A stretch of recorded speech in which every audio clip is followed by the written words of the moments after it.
What is up, Flockers? That is my fellow Lockers and aspiring Lockers. In today's video, I want to talk about the word that is supposed to go unspoken. The ugly stage of locks. So if you're interested in hearing my thoughts about that, then stick around. Nothing gets under my skin more than people trying to tell people what they should say or what they shouldn't say, how they should feel or how they shouldn't feel.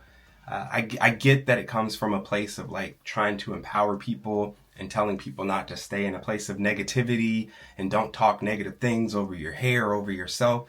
But sometimes people just want to say what they feel and how they're feeling without people coming in the comment section and eating them up and telling them, no, sis, you shouldn't be saying this about yourself, or you speaking negativity over your hair. Like, can we just let people say what they feel and what they want to say? Telling people, don't call your locks ugly. Don't call it an ugly phase. If Jimbo wants to call his locks ugly, can we let Jimbo call his locks ugly and say that they're in the ugly phase? Like, I don't know why sometimes we in society feel like we need to overcorrect and insert ourselves into people's business where they didn't ask you to insert yourself. So my whole philosophy is if somebody wants to call it the ugly stage, let them call it the freaking ugly stage. Like, what is it hurting you? How is it harming you?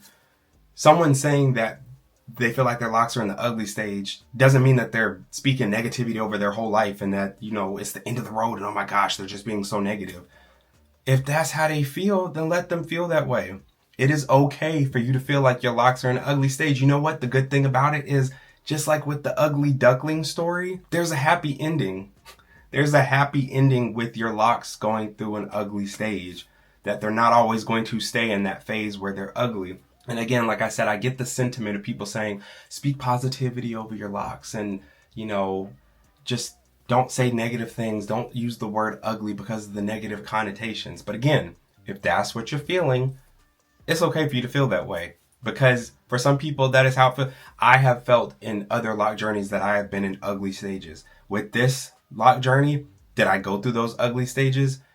Yes. Did I call them ugly stage in this lock journey? No, because I'm in a different space mentally than I was with the other ones. But I'm going to need people to let and allow people to be where they are mentally. I have loved this journey from start to finish, and I never felt like I was in an ugly phase, even when they were in a place that just wasn't the cutest in my mind. But that's because I've evolved and I've come to this place where now I can feel like even when they're in those phases, I can appreciate it. But if someone's on their first lock journey and they're used to having that creamy crack in their hair permed, and all of a sudden now they're dealing with frizz out the wazoo and stuff like that, to them it might look ugly and it just might not be what they're used to. And if that's where you are, that is okay. But yes, with every single lock journey, no matter what type of hair you have, no matter whether you're 3A, B, C, 4A, B, C, Z, like some of us, like it doesn't matter. You're going to have phases in your locks, and it's not just one phase. Sometimes it's one, and then just like sleep regression with children, it comes later on down the line. Your locks will mature and go through phases where it just doesn't look as pleasing to the eye for some as you would want them to be, because when we're looking at our lock crushes on social media and on YouTube and all them places, their locks look a certain way, maybe because they're already 3, 4, 5, 10 years into their journey. But their locks didn't start that way. And the thing is usually when we're looking at people's lock journeys, we might skim through the beginning phases and be like, oh yeah, this is where they started. But we're typically looking at their where they are now photos. And that's what we compare our hair now to where they are now. And that's just not fair. So realize literally everybody goes through those phases where their hair is doing the most.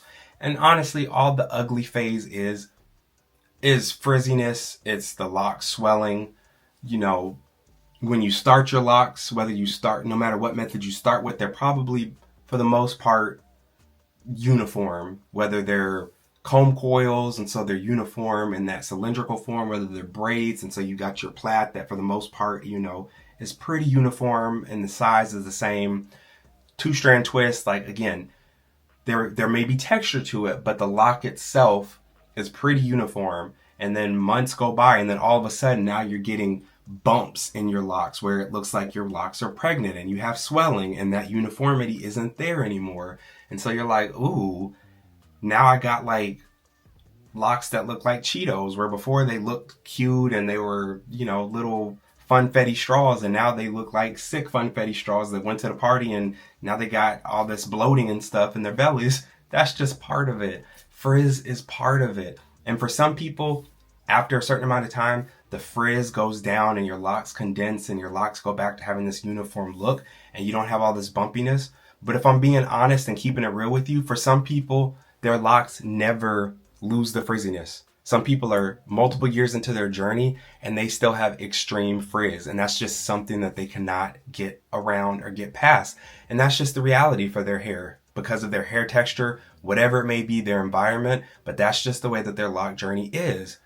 There's nothing you can do about it. I'm over 2.5 years into my lock journey. And to this day, I still have a section in the back of my head where the hair consistently grows out of the locks. And I'm talking about like, I will have chunks of afro in the back of my hair that every single time when I go to do a retie, I have to reincorporate back into locks. So there's no perfect lock journey.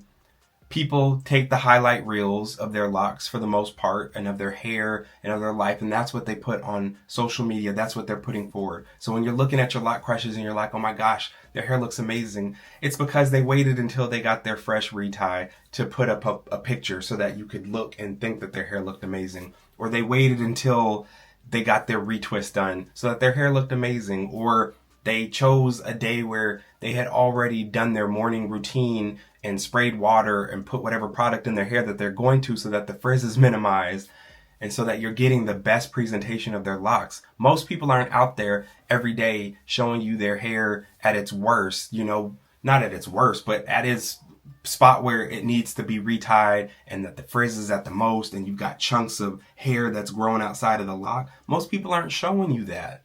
But that's the reality for everybody. So just like with everything else in life, where we don't look to Hollywood to set our beauty standards, we can't look at people's hair reels and set that as the beauty standard for our hair to be like, man, my hair is just not hitting like this person's hair. Because in reality, everybody goes through ugly phases with their locks, whether they call it that or not. So love your hair. Love your locks, embrace it, but also embrace how you feel about it. Like if you feel like it's an ugly stage, it's okay. But just remember that the ugly duckling didn't stay ugly forever. And that's the moral to the story. There's a metamorphosis with the ugly duckling, with caterpillars turning into butterflies, and with your locks going from one stage into the next.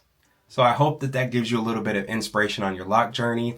If this video has been helpful, make sure to hit that thumbs up so I know what type of content you're enjoying. And also hit the subscribe button so that you can join the flock. And before you go anywhere, check out some of the other videos that have popped up on the screen. I'll see you there.